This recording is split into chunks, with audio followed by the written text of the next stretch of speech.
Davos world economic forum, जग जिथं शांततेची वाट बघतंय त्या स्वरूपामध्ये जास्तीत जास्त संवादाची वाट बघतंय आणि म्हणूनच दावोसचं यावेळेचं ब्रीद आहे स्पिरिट ऑफ डायलॉग.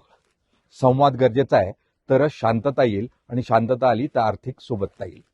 महाराष्ट्रही एक एक पाऊल टाकतोय या सोबततेकडे.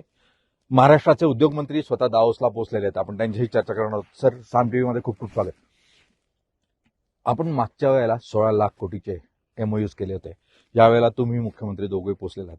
यावर्षी किती लाख कोटीचे MOUs? मागच्या वर्षी 16 लाख कोटीचे जे MOU झाले होते ते आमचंच रेकॉर्ड होतं देशामध्ये. आणि मी खात्रीलायक सांगतो, आज दुसरा दिवस आहे. उद्या ज्यावेळी आम्ही सगळ्या MOUची गोळाबेरीज करू ते आमचंच रेकॉर्ड आम्ही मोडू. 16 लाख कोटीच्या नक्की पुढे आम्ही जाऊ. परंतु या वर्षीचं वैशिष्ट्य असं आहे की याच्यामध्ये MMRD आहे, इंडस्ट्री आहे, सिडको आहे, म्हणजे रिअल इस्टेट आहे. सांगायचं तर real estate, industry, data centre, त्याच्यानंतर डिफेन्स, अशा विविध सेक्टरमध्ये आम्ही MOU केलेले आहेत. आणि एक शंका जी निर्माण होते की आम्ही MOU करतो त्याचं पुढे काय होतं. तर मागच्या वर्षी जे MOU झाले त्याची आमची अंमलबजावणी जी आहे, इम्प्लिमेंटेशन जे आहे ते 70% पेक्षा पुढे आहे.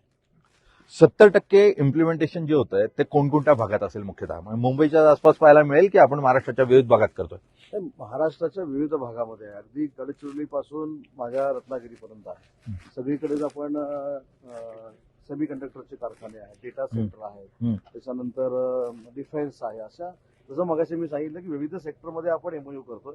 तसेच मागच्या वर्षी झाले होते. मागच्या वर्षीचे जे MOU झालेले त्याची अंमलबजावणी 70% झाली असं मी का म्हटलं, कारण लँड अलॉटमेंट त्यांना झालेली आहे, इन्फ्रास्ट्रक्चर त्यांचं सुरू झालेलं आहे. आता या प्रोजेक्टना पूर्ण व्हायला नाही म्हटलं तरी 3-4 वर्ष लागतात. त्या 3-4 वर्षामध्ये नक्की मागच्या वर्षी जे MOU केले होते ते उभे राहतात. अगदी. पण या पूर्ण प्रक्रियेमध्ये ज्यावेळेला आपण MOUs करतो त्यावेळेला अनेक आंतरराष्ट्रीय कंपन्या ज्यावेळेला भारतात येऊ पाहतात, इतरही राज्य आहेत देशभरातली जी स्वतःकडे आकर्षित करण्याचा प्रयत्न करतात.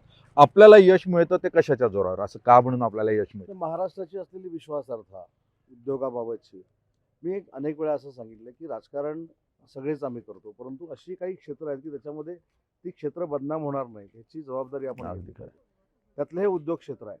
आणि म्हणून मी असं म्हटलं की उद्योग क्षेत्रामध्ये आम्ही 16 लाख कोटीचे जे MOU केले ही महाराष्ट्राची विश्वासार्हता आहे. आणि त्याच्यामध्ये मैत्रीसारखं पोर्टल असेल, जागा वाटपासाठी मिलाप सारखं पोर्टल असेल. हे आता इंडस्ट्रीजना वाटायला लागलं की आता मंत्र्याकडे जायची आवश्यकता नाही, आमच्या आरोकडे जायची आवश्यकता नाही. आणि याचा हा इफेक्ट आहे की लोक आपणहून महाराष्ट्रामध्ये इन्व्हेस्टमेंट करतात. सर, या टप्प्यावर ज्यावेळेला दावोस सारखी परिषद ही जागतिक पातळीवर होते, जग एकत्र येतं, पूर्ण महाराष्ट्र एकत्र यावा आणि त्या माध्यमातून महाराष्ट्रासाठी पण एक मोठं आर्थिक नियोजन करावं, यासाठी काही डोळ्यासमोर चित्र आहे?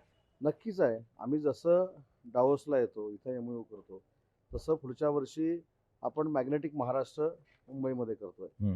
जो मॅग्नेटिक महाराष्ट्र देवेंद्रजींच्याच नेतृत्वाखाली 2016ला मुंबईमध्ये झाला होता, नंतर तो होऊ शकला नाही. पण याच ताकदीनं जगभरातले इंडस्ट्रियलिस्ट त्या ठिकाणी येतील आणि मुंबईमध्ये येऊन महाराष्ट्रासाठी MOU करतील. अशा पद्धतीचा मॅग्नेटिक महाराष्ट्र पुढे असणार.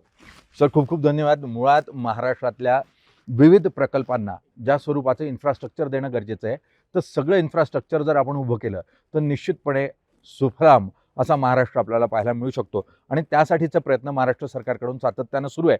त्याला लवकरच यश मिळताना पाहायला मिळेल. त्यातून लाखो रोजगार तयार होतील अशी अपेक्षा करूयात. सर, खूप खूप धन्यवाद.